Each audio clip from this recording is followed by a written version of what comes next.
Hello, everybody. Welcome to DPS is the Next Level. This is season 3. As we near the end of the school year, I am really excited about today's episode. It's our first, the first time that we've had elected officials, and they range across the spectrum from I was born here to I wasn't, to I'm here and I'm here to make a difference for children. And so I can't tell you how excited I am about this. We'll have this one quickly edited and sent back out to everybody so we can hear your comments and feedback. I'm excited today, and I'm going to, even though my guests, many of you may already know them, I'm going to allow them to introduce themselves, starting with, he said I could call him Walter today, so Walter Rice, Walter H. Rice. Well, I'm Walter Rice. I'm with the Federal District Court. I'm a native of Pittsburgh, but I've been in the Dayton area since 1962.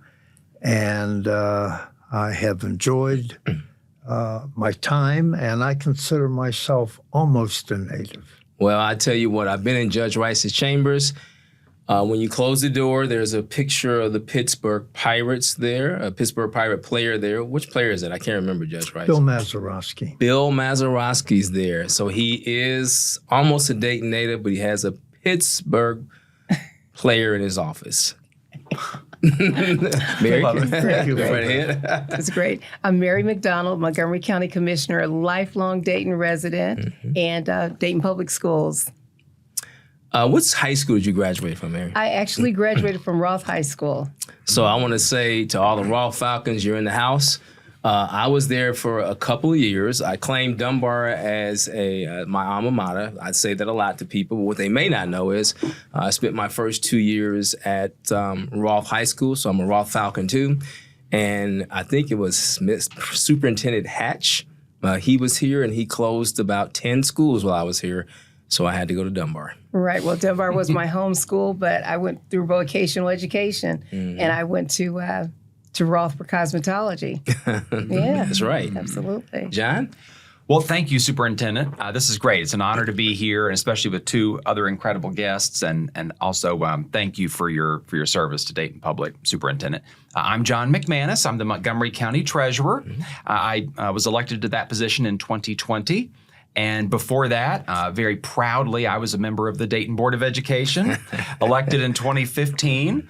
And took office in 2016, and it is a role that I miss every day, and I cherish, and I consider myself so fortunate to have been in that position, and I'm just proud to be here, and I'm very, very proud to have the opportunity to still be involved with Dayton Public on so many levels, and I just value this district and its children, its families, its staff, its teachers. So much. And so it really means a lot for me to be here today. So thank you. John, I really appreciate it. I was the chief of schools when John was on the school board. And if you know anything about school boards and the executive leadership team, there's typically a bit of friction, right? But John was universally liked by the executive leadership team and respected. We just loved him as a board member. He was about children.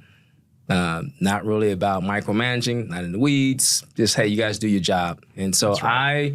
I so appreciate that about you. Thank you, Superintendent. Thank you. Well, that's a good segue. That John, he said he loves to be involved with kids. He's on our debate final team judge tomorrow morning, and I look forward to seeing him there. So let's talk about kids. Mary, when you were first elected, I came over and you said, hey, David, anything I can do for children. Tell me about why you have that passion for children. Well, I remember that day, and I want the viewers to hear that. Well, absolutely. And it was a wonderful day having you come over.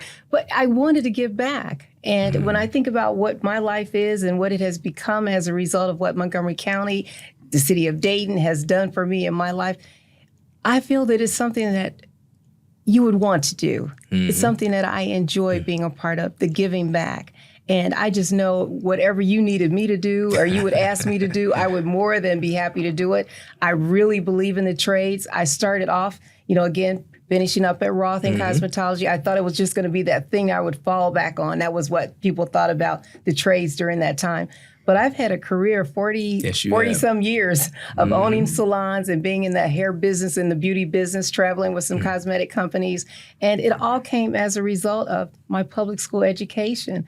And I absolutely am so pleased and want to make sure that other kids know that there are opportunities. When you graduate, you can graduate not only with your diploma, but you can graduate with your certificate to go right to work.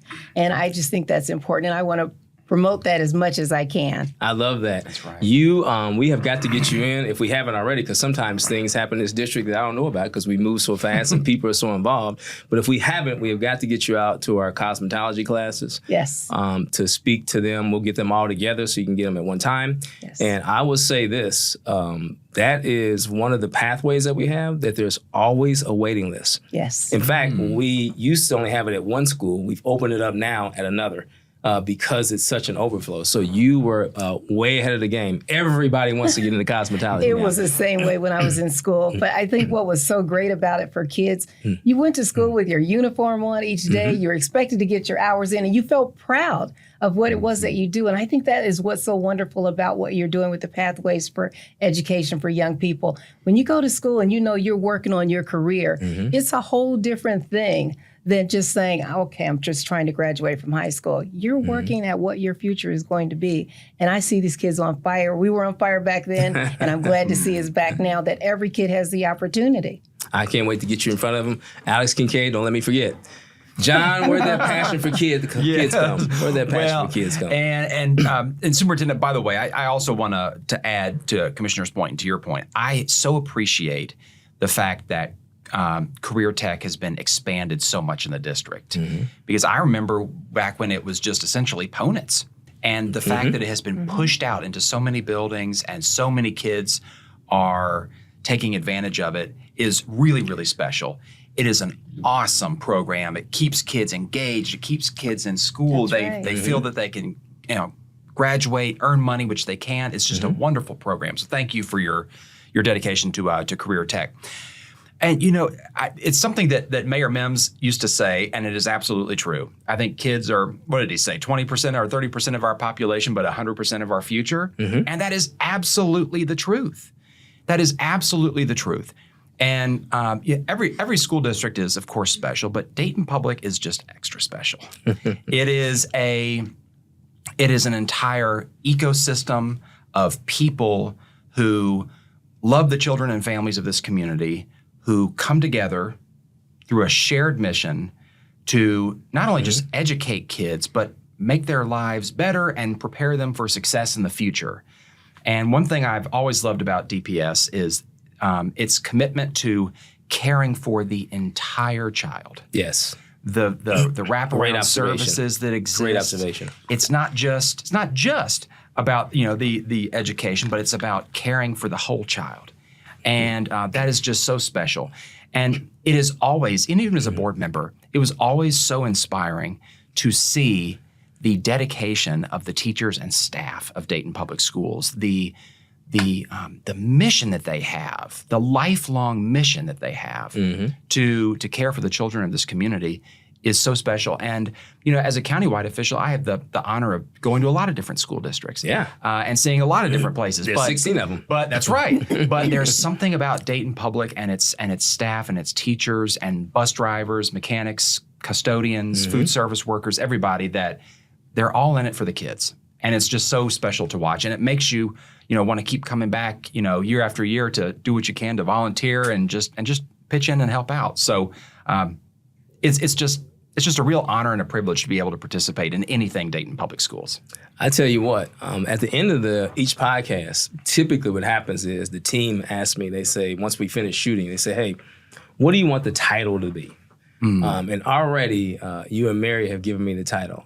They put their money where their mouth is. Yes. Because every year that I've been a superintendent, you have hosted a student of ours. Yes. And been a mentor. Yes. And they've been the county treasurer for the day. That's right. Yeah. So Thank you don't just say, Superintendent. hey, I want to do this. You actually are with children. all the time. And in fact, whenever anyone walks into my office, I have a really nice display of all things Dayton Public Schools. So that's the first thing they see when they come in to my office. And I love the Treasure for the Day program is so special. And in fact, the young man last year that I had from Dayton Public Schools, I heard that he went to college on a full ride. Yeah, he was University just of Dayton. An amazing child that we took with us all around the community. Yeah. We took him to meet the farmers, and Commissioner, you also met with him as well. And he was so engaging. He just wanted to see people, meet people, and you could tell he was just ready to bound into life to make the world a better place. And it was so inspiring to be with him. Yeah. So, and thank you, Superintendent. You made the time also to come over to the county building and congratulate him. And we took some nice pictures, and you helped present a nice certification to him to commemorate his time. So thank you for showing that dedication to him as well. Justin's finishing his first year at the University of Dayton. He had an amazing experience this year, but I think he was prepared by all of those types of moments. Thank you. Walter, man, that's tough to get out my mouth. It is. Man, that's tough. I mean, when you're talking to a legend, I mean, the only judge with a federal building that we know of, maybe one other, that's alive and living. He is just, if you don't know that about him, he's just legendary. I've known him I've known of him since I've been an adult, and since I've been in education the last 30 years, I've been able to really talk to him on a regular basis for at least 20 to 25 of them. And he's always gracious, always kind.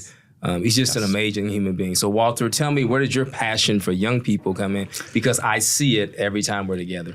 Well, first of all, thank you for having me here. My passion for young people, and this may sound trite, is that they are, in fact, our future. I've been in and out of Dayton public school classrooms, not frequently, but more than occasionally over the past 5 to 10 years, and I have become impressed with the fact that those classrooms contain potential superstars. There is nothing beyond their ability to accomplish in life. I can't help them become NFL linebackers or power forwards for the NBA, but anything else is on the table. What I have found, though, is that they lack one thing. They lack the horizons necessary for them to realize their potential and what's out there for them. This is not a racial thing. It's completely a poverty situation. And all too many young people in the Dayton public schools are being raised in poverty. So number one on my bucket list is providing a mentor for every young person that needs one and whose parents or guardians approve. That way, they can expand those horizons and have realistic goals. Now, I want to say this. The teachers I have encountered, without exception, don't just care for the youngsters. They truly love them, and they want the best for them. But our teachers, in my opinion, are so hamstrung by the necessity to teach to the tests. They're so hamstrung by some of the issues that these young people raised in poverty bring to school from home. So I think mentors can be a godsend to these young people, hopefully working with the families, depending on the family situation, but certainly working with the young people. And I want to emphasize this. Poverty is spread throughout our county, perhaps to a lesser degree than in the inner city. So my bucket list would include students in suburban areas as well. But my initial focus will be and will continue to be the Dayton Public Schools. Judge Rice, thank you for that. And you're also a put your money where your mouth is guy. And I want to, you say this all the time, that it's important to take some type of action. We were in a meeting with Premier, and that's kind of how you ended it. It's important to take some type of action, and everybody here takes some type of action, like they're not just talking, and that's really much to be appreciated. You know, when my kids, my daughters, when I would come home when I was a teacher, they were like, hey, we know what my dad does. He's a teacher. They would come to the classroom sometimes. When I was a principal, they would say, we think we know what he does. They would come to school sometimes. Now, they ask me, they go, what does a superintendent do, right? And it dawned on me as they asked me that, I said, I am sure, because children, our 13,000 kids, they see this podcast, teachers play it, and I'm just going to ask a very simple question, because I don't think they know, what does a county commissioner do? Sure. That's so funny you asked. Yesterday, we were at the ARC, and I was sitting on the end of the table, and some of the dog wardens and people that I was sitting with, they said, well, what does county commissioner do? I said, first of all, we make sure you have everything that you need. We make sure through budgeting, we make sure through information that we are answering the call of the things that you need living here in the county. And I tell you, there are many, many needs. Just as Judge said, there are a lot of challenges in various areas. And after having visited all 28 townships and cities in Montgomery County, that was my goal last year. We actually hit it. You know, I just found every place I went, there were areas where there were challenges. And then there were areas where there were successes. But we actually take care of making sure that everyone is funded and taken care of to the very best of our ability. We make sure that if there are questions and concerns that citizens or groups have, and they tend to come to the county asking for support, that we're able to meet some of those needs. But we generally are that undergarment that really keeps everything going and makes sure everyone gets what it is that they need.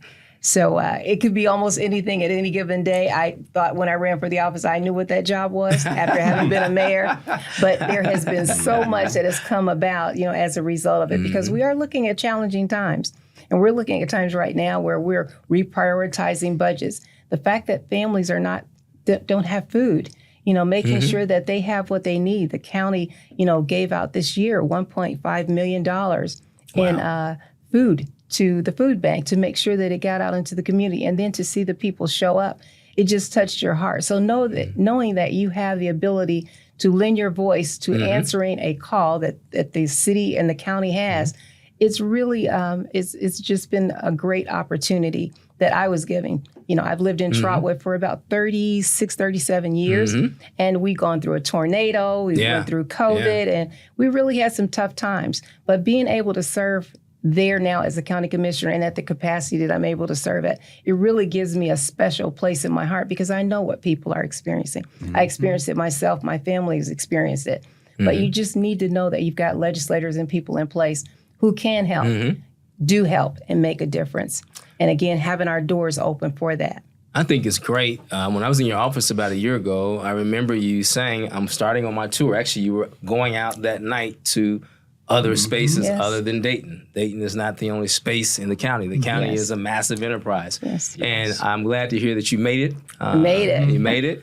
And I don't think a lot of people know, and I'm saying this, I didn't even know this until I became the superintendent, that the county is an over $1 billion operation. Absolutely. B with a B. Yes. Okay. A big B. Yeah, a massive operation, right? Yes. And I don't think that folks knew that. And I think through our work, our Ford NGL work and our strong partnership with the county, I've learned more about the county in the last 3 years than I did in the 26 or 7 that I was in education leading up until now. So we are hand in glove, shoe, sock connected to the county, and we're so appreciative. Well, we see ourselves helping families. You know, as we help these families do what they need to do by providing things that they need, these children are being helped. And we know in the end, that's really what our ultimate goal is, working together so that we take care of the entire family. Yeah, and you have a dynamite team, Marvin, Mitchell Cook, Geraldine Pegues. They are just so professional, so kind, so generous. and so committed to the entire county. I don't want people to think they only work for us, but they're committed to the entire county, and they just do a wonderful, fantastic job. Well, that's why we had to get out of our office and we said we had to go further because people don't realize the county represents from Vandalia all the way to Austin Landing. And Wow. very often, as we've gone down in those further areas, people say, well, we don't get anything from the county. And then we start talking about the bridges and the places that we really work hard at making sure are taken care of in their communities. And they go, oh, yes, you do. And that's really what we wanted to do by getting out and talking to everyone, because there are communities that look like everything is always together, but there are still things that the county does to help them. And we all work together to make that happen, especially through our Human Services Levy, because that is one place that touches everyone throughout the county. Now, John, when you were elected treasurer, I knew one thing because I worked with you before. I said, he's going to outwork you. Well, I don't know. I said, I don't know what the county treasurer does, but he's going to outwork the people running for it. He's going to outwork the ones that were there, and he's going to be good because he's just going to outwork you. So what does the county treasurer do? What does that mean? That's a great question, Superintendent. And by the way, speaking of outworking, I commend you. In the lead up to this question, you talked about the fact that the 13,000 children of Dayton Public Schools, tune in to this podcast. And I just wanted to pause for a moment and say that 13,000 student population represents something very, very special, because just 10 years ago, the board was just looking over population figures and saying, hey, are we losing students here or maybe gaining some here? That 13,000 represents a significant increase in the student enrollment in Dayton Public Schools. And that doesn't happen by accident. It means that these kids and their families are attracted to Dayton Public Schools because of the amazing things happening here. So congratulations. Thank you so much. Thank you. On behalf of the team. Thank you. Well, and the county treasurer serves three main functions. Serves as the county's banker, investment officer, and property tax collector. And you don't always make a lot of friends as the property tax collector, but it's That's important. the part they talk about the most. Yes, instead of the other two. yes, exactly. But I tell you what's so nice about my role is, and a lot of folks don't know this, 60% of your property tax check goes to fund your local school district. So if your house is within the boundaries of the Dayton City School District, when you write your property tax check, 60% of that check is going to Dayton Public Schools and to service the needs of the district and the children and families who are counting on that money. And so one of the things that I am very excited about always is, as county treasurer, I have this very special statutory relationship with the school districts. And I always keep that in mind when we are collecting revenue, that's maybe a little bit harder to collect. I'm not collecting it for me. I'm not, the county maybe gets 2%. I am collecting the majority of this revenue goes to our kids. And so, we have 250,000 real estate parcels in Montgomery County. Wow. We collect over $1 billion in property taxes in Montgomery County now. And so it's a very significant operation. We have 30 people in the office who are dedicated to that role. In addition, as Commissioner just mentioned, how the county supports our local jurisdictions, the county treasurer also, we have a fund of nearly $1 billion that our office manages to earn interest, to then give to the commissioners so they can spend it on great programs. We gave the commissioners about $35 million last year to do great community support programming. And so the county treasurer is such an incredible role that is so special to be able to have the honor to serve. And it touches school districts in so many ways. I mean, I could go into more detail. The Budget Commission, we take a look at the revenues and expenditures all across the county, and these boards that people may not see a lot often because they're not in the headlines. They play a critical importance in ensuring that entities are receiving the funding that they're entitled to, but that they also need.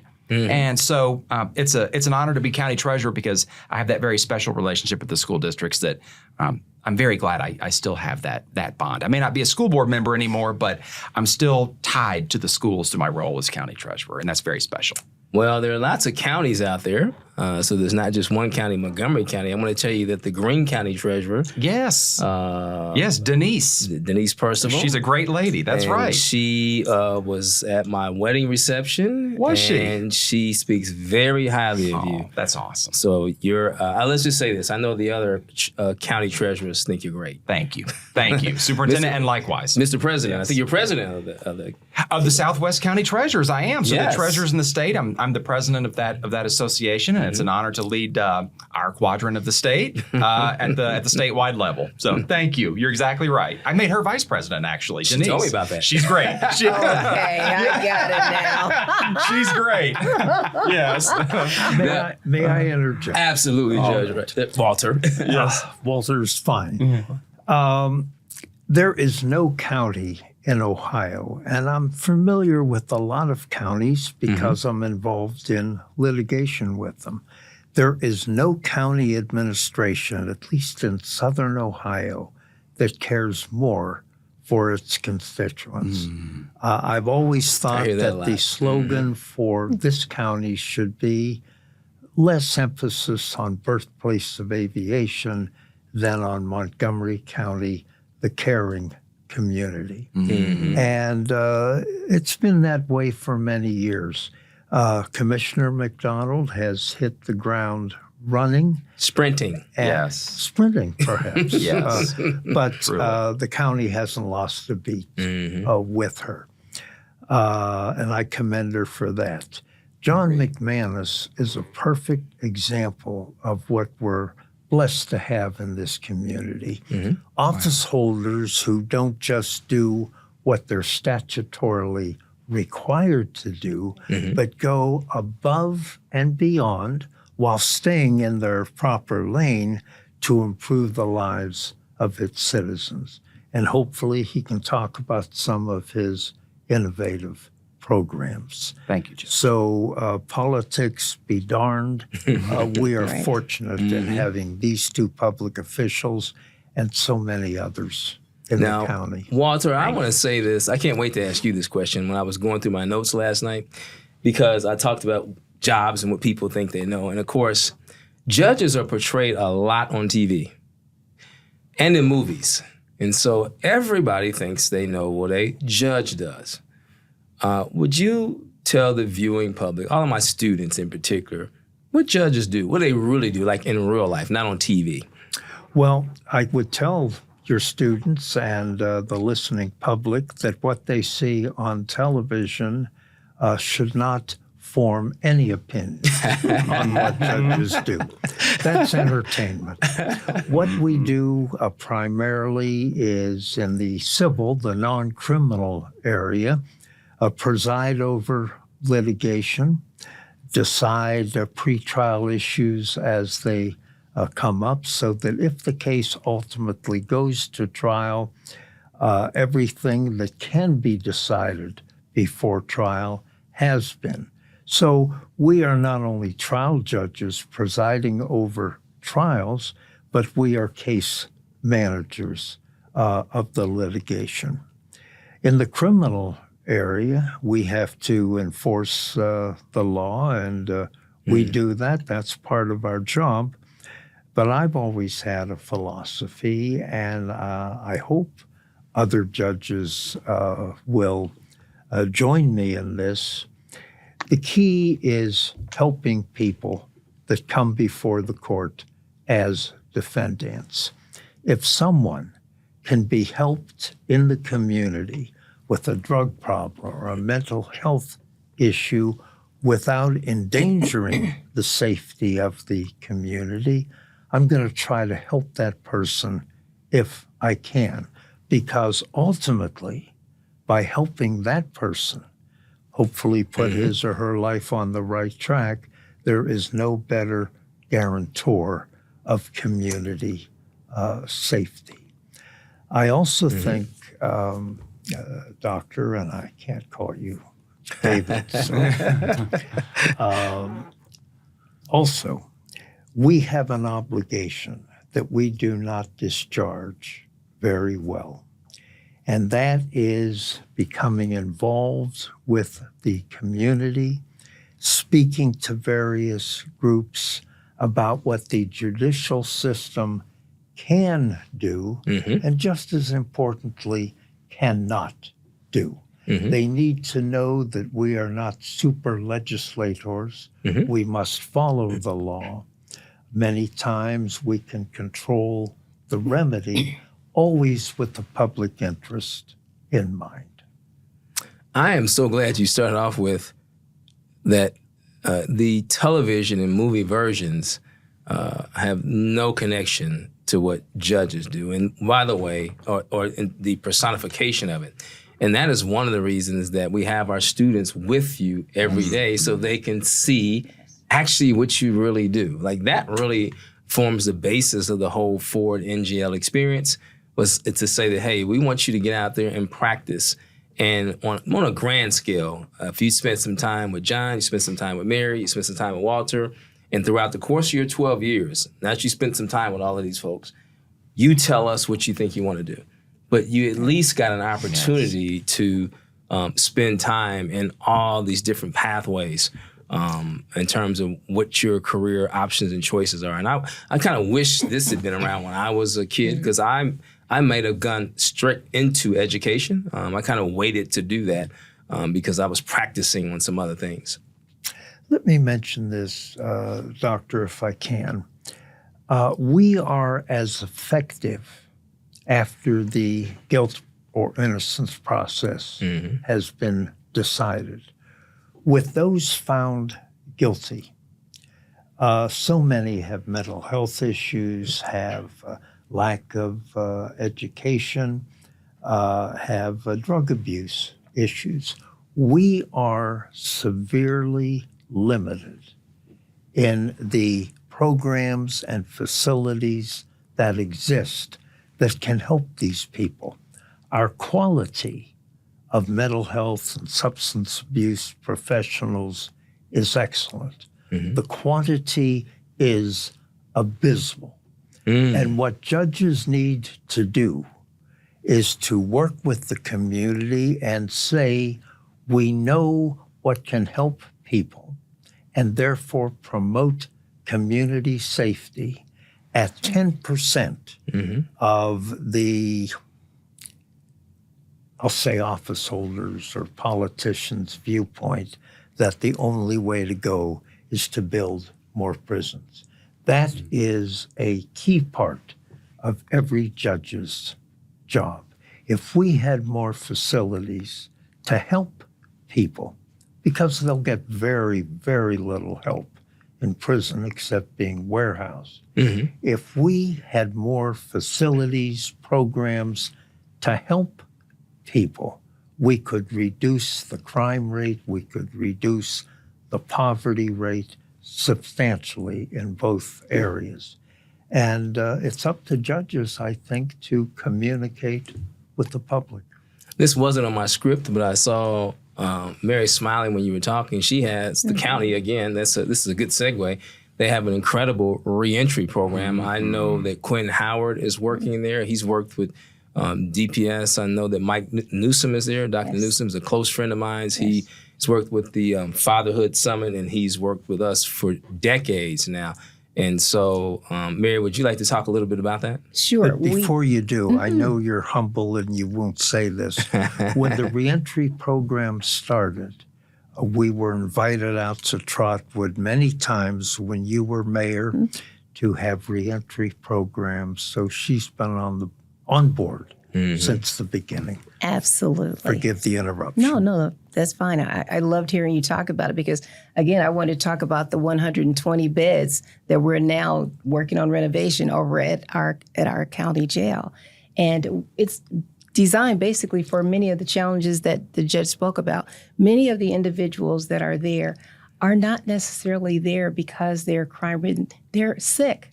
they need help. They need medication. They need somebody to help them get their life back on track. And they continue to do various things that cause them to go back to jail. And we don't want to be a place where it's about warehousing. So definitely, we're all working together at trying to get this done. I know the state of Ohio is looking to build a mental health facility in Trotwood and Harrison Township. It'll be over 200 beds. And it's going to make a huge difference in the lives of individuals who might just be in the jail being warehoused. They'll be able to get the help that they need. They'll be able to get the resources connected to getting back into the community and becoming viable citizens. And that's something that is huge. But not only do we do that work, we own Stillwater Hospital, where we have any number of citizens that are there that are from birth given over to the state because they cannot be taken care of by their family. And we're taking care of them for the rest of their lives. So there is a lot of work, that the county does in that area of healthcare that people typically don't know about. But we're excited to see what's going to happen with helping these individuals with the mental health piece. Again, I see it all day long, and we really know that we can do something about it, and we're working hard at doing that together with the courts. You said the key word, together. Yes. That's one of the themes of this connection here, too, because you're all connected together, all doing the work together. Yes. John, what's a project that you're working on that you're really excited about? And what's a big challenge that you have that you're trying to overcome? That's a great question. Big project, big challenge. Big project, big challenge. One of the a really special project that I worked on last year was a program that dealt with outreach to seniors and their caretakers, especially those who may be experiencing memory loss issues. One of the really sad things that we see is there are people all across the community, in any community, that they may age, they may not have family there to help them. And, as one's, life progresses, they may have memory issues. And that causes them to start to maybe fall behind on their bills and things of that nature. And so we worked with the Alzheimer's Association to try and educate caregivers on how to help vulnerable seniors stay on track with their financial obligations. Since I have been a child, since I was a child, the elderly have always been very near and dear to my heart, always. And so that has been a real privilege to do because as the bill collector, you have to be very cognizant of the fact that you're collecting, not just from those who may be like on top of their game, but those who may be struggling for one reason or another, whether it be financial or health related or business related. You catch people in hard times. And so that has been a real pleasure to be able to do and hopefully to spread that awareness. But I think one of the big challenges right now, the topic of property taxes in the state of Ohio, frankly, across the country, there's a lot of contention there, and people are debating its future and what that may mean for local governments and school districts. And so, hopefully if I'm still treasurer in 20 years, I will look back and say that was a wild time. But, I think local government has a lot to do to educate those in our community of the benefits of various revenue sources. Taxes are not fun. Nobody likes paying taxes. I pay taxes too. It's not fun. But they pay for services that we all, as human beings in a community, rely on for very good reasons. And so if you're talking about taking away nearly $25 billion statewide overnight, that's going to have a profound impact on the population of everybody all across the state. So that's a challenge that county treasurers are looking at right now is that argument, but it's not unique to Ohio. They're talking about it all across the country. By the way, Superintendent, if I may mention, there would not be a reentry program in Montgomery County if it were not for Judge Rice. Absolutely. I teach a class at reentry, a tax class for those coming out of incarceration, and Judge Rice is very humble, but he is a legend with reentry because it would just not be there if it were not for him. I think it was partially his idea to get it off the ground, and so it's one of my favorite things as a county elected official is to participate in reentry because it's giving hope to those who didn't have hope just a short time ago. And I thank you, Judge Rice, for the work you did to create that program in county government.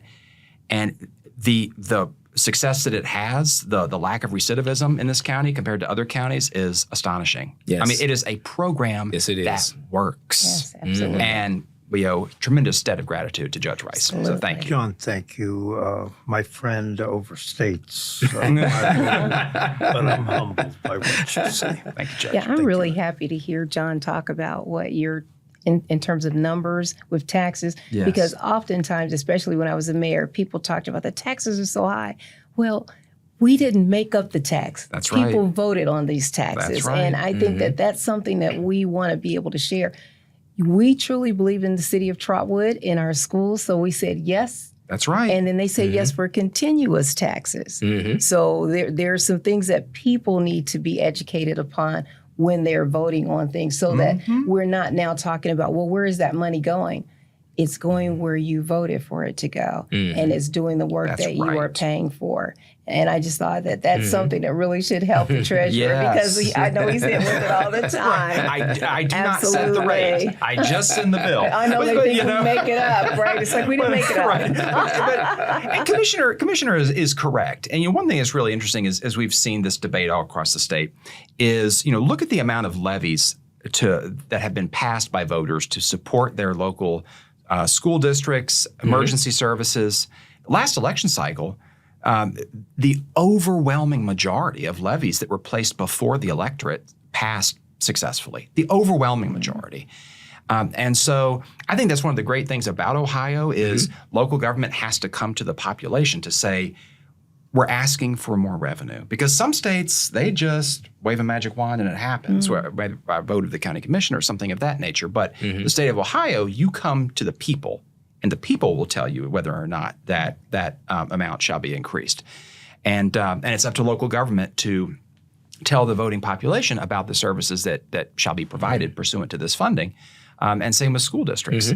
And it's just a fact of life. And we are all, I know whether it's the county, the cities, the school district, we're all looking at the bottom line, making sure that we are spending the money as efficiently and conservatively as possible, because we all have such great reverence for the money that comes in, because we all recognize that it's not our money. It's the money that belongs to the people who elected us and sent us here to serve. It's their money. And so we collect it and we spend it with great reverence. And we owe it to everybody to really be transparent about funding. So This is like a real podcast, or like a real television show. And I'm looking at my handlers in there. They put the little sign up that says one more question. And so I've got my notes. I've been practicing, preparing all night, and I know what I want to finish with. I would like each one of you, Walter, Mary, John, if you had to give an inspirational message to students about their future, what would that be? What would that inspirational message be? Because that's how I'm going to end the podcast. Because I think this is going to be not only, again, shown with our employees, but kids. And I also want to, as you think about the inspirational comment, theme, or story, that I was at lunch with you last week. I was in your chambers, so I owe you lunch, Mary. Okay. I know, left out. And I'm going to commit they love children. I'm going to commit the people who love children to coming in the Dayton Public Schools to our cosmetology class, government class, and any classes we have on law. And I see all the heads are shaking. We got it on camera. We're there. They're there. So yeah, inspirational quote, theme, story. What would you say to our 13,000 kids? I think one thing I have been thinking about, a lot in life, I'm 41 now, and as you get older, I think you have this acute realization that life moves so quickly. And kids listen, while you are a kid, while you are a young person, do everything your heart desires. Get the most out of life every single day. Get the most out of life every single day, and run to people who want to help you be successful. At Dayton Public Schools, you are surrounded by teachers, staff, an incredible superintendent, a school board that wants to help you succeed. The bus driver who picks you up first thing in the morning, the food service worker. Run to these people and and embrace them in every way possible, and keep your chin up and just make the most out of life that you possibly can. And that's my message: is go for it. Go for it. Do it. I love it. And, Well said. Thank you, Superintendent. Right. And Mary? when I think about my message, it is be willing to give back. I've seen so many great people that have left this local area that have done really great things in sports and acting and many other things, and they don't come back. And I think that Give when you back. think about what we should have happen in our community is those that have done well, when you go away and you've made it, don't forget about home. Don't forget about that place that gave you the foundation to go out and be that great person that you are. Because truly, this is a very safe area for young people to grow up in and to understand that service is really your gift for being here on this earth. Give back and be willing to show other people the way. And I think that's what I've given for myself is that's the foundation for what it is that I do. I'm a preacher's kid. And so I came out always knowing that you got to serve, but knowing that it's in my heart and it's in most people's heart to give and to be able to do. And we want to open up doors so that they have those opportunities. I want my door to always be open to any young person that's willing to come and talk with me, ride with me, talk with me about, things that are important to them, and to introduce them to any person who they think may be out of reach that I have the ability to connect them to. And I think that's really the great job that we have in these opportunities we've been given by serving people. Well said. If this were a track meet, those were two wonderful legs of the relay run. We're going to hand it off to the anchor. You're going to bring it home. Yes. Bring it home. Yes. Bring it home, Judge. You're leaning on a weak reed. There is no way I can respond to what John and Mary have said, except I adopt their comments wholeheartedly, completely, without qualification. The only thing I would add is that unlike times in the past, today you can be anything you want to be. Yes. And you have to realize, though, that while it's certainly not unusual not to know when you're going through school what it is you want to be, your future starts now. What you want to do is get the most out of your education so that when school is over, you have options to be whatever captures your imagination.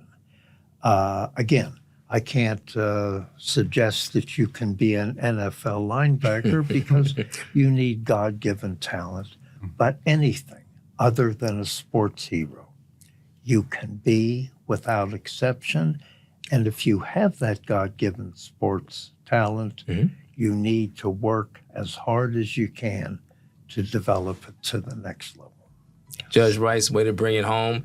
I would just say in closing that specifically to all the viewers, students, staff, and once we upload to YouTube, anyone else watching, that just a wonderful experience here. And I don't know if Judge Rice has been to this school, but I was at E.J. Brown. This is specifically to the E.J. Brown students, and I was standing on the second floor. And what Judge Rice just said is one of the pictures on your second floor window. It says, you can be anything that you want to be. And so Judge Rice is very ubiquitous. I don't know how he might have known that that was there, or it matches up with his closing comments. And so, yeah, I want to say that, repeat that again. You can be anything you want to be if you run to the people who care about you and work hard. And if you, what's the word I want to say for it? I think it was hope. Yeah, I think it was hope. And then once you do those two things, like Mary said, give back. Come back and give back. That's right. Thanks a lot. You've finished watching one of our third season episodes of DPS, The Next Level. I can't thank my guests enough. It's just a minor thing to have to take Mary to lunch. I think I've already dealt with the other two people. Depends where I choose. Job well done. Thank you, Superintendent. Thank you.